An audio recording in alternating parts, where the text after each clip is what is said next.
Measure twice and buy once. But how does that relate to buying motorcycle parts? Today I'm going to show you how to measure for handlebars on your motorcycle. More specifically, I'm going to show you how to find out if bars that you're looking at are a good fit for you. Coming up.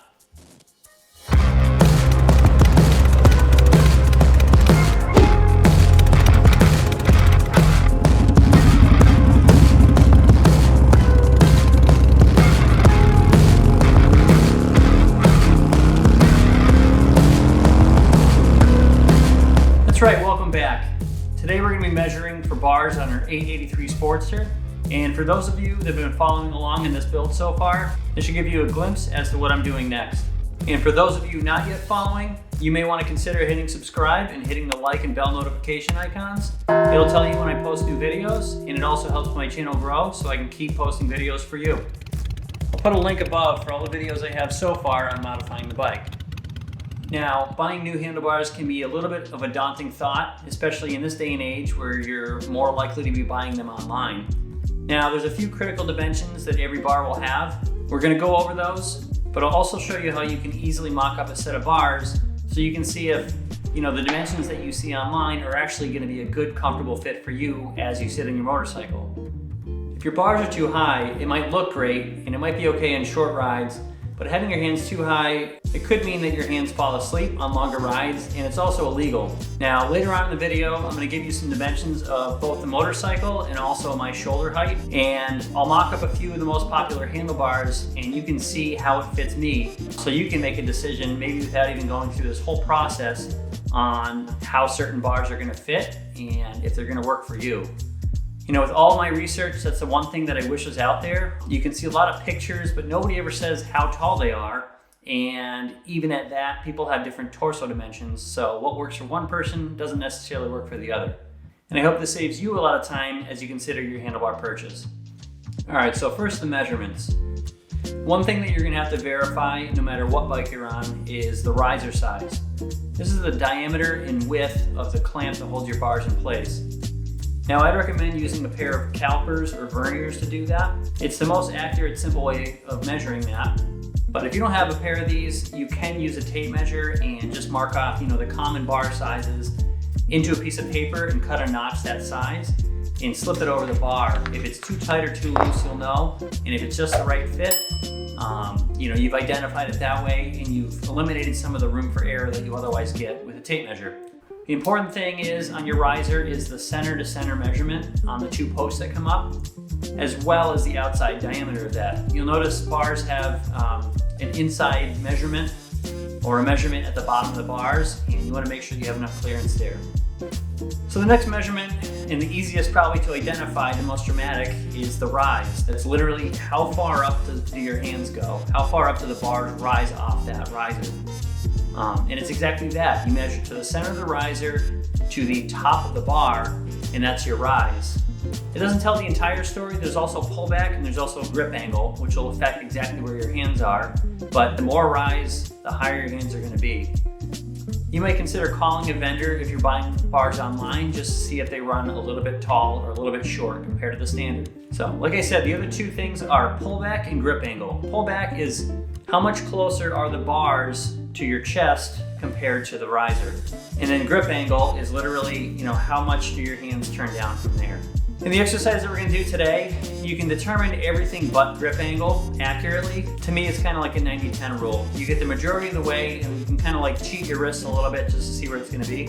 And in my opinion, this is good enough for ordering bars, just knowing that once there is a grip angle, which is not something that we're doing in the mock-up today, you just know that the bars are going to fit you a little bit better. It's going to be a little bit more comfortable once you actually do get the bars in hand. All right, now time for the mock-up. If you have a wheel chock or a way of standing your bike straight up, now's the time to use that. So you can put your feet on the pegs and you can know exactly how it's going to feel, when you're riding.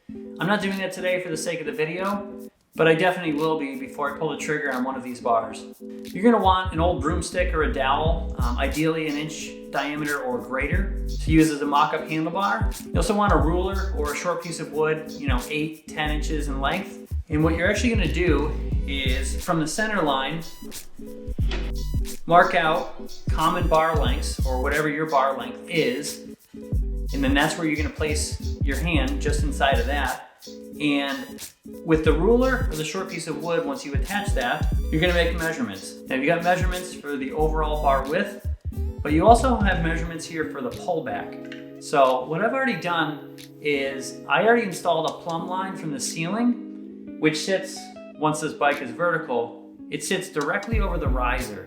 So you're going to take a measurement from the center of the riser up to the string, starting at the top and working your way down in 1 to 2 inch increments. And then you're going to actually place a mark up. I use 16 inches because I know I'm not going to go any higher than that. I marked one at 16, tied a knot, moved down to 14, tied a knot, 12, 10, and 8, because I know that I'm going to look for bars somewhere in that range. Now, the reason why I start at the top and not the bottom is as you make those knots, it's going to bring your measurement higher and higher. I'm going to jump on the bike and show you what you can actually do. So I have my pullback measurements right here, 1 through 7 inches. And when you go online and you look at the bar specifications, if your bar says it has 3.5 inches of pullback, you can literally hold at 3.5 inches. And you can go to whatever knot on the string coincides with the rise height of your bar. So for instance, if you have a 16-inch rise and a 4-inch pullback, I can hold these bars, hold that straight. I can find out whatever the width of the bars are, and then that's my mock-up right there. Same thing, if I had an 8-inch bar and a 4-inch rise, I can go to my 8-inch knot right here and hold the bars. And you'll notice now, with more pullback, you're going to be more comfortable in a more upright position. Less pullback, you're going to be more forward, more aggressive.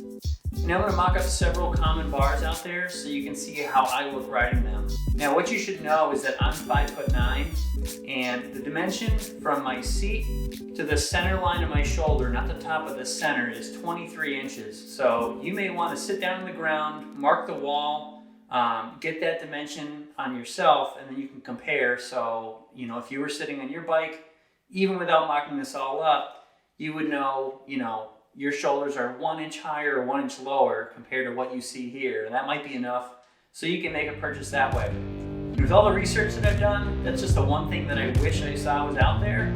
So that's why I'm making this video for you. That way you can see how these bars look and how I look riding them, so you can get an idea about what they are before you purchase. All right, Todd Cycle's 1 1/4 inch strip bars.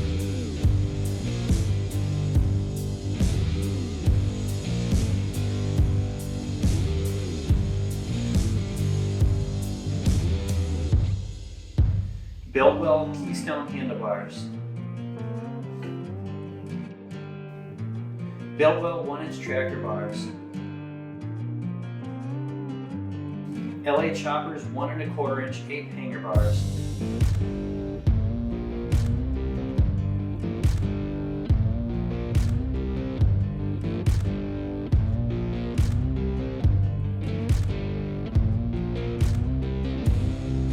Harley Davidson chisel bars. Road 6 Customs.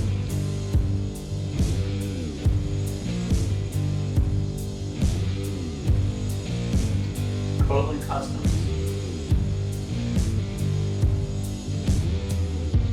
So I hope that was helpful.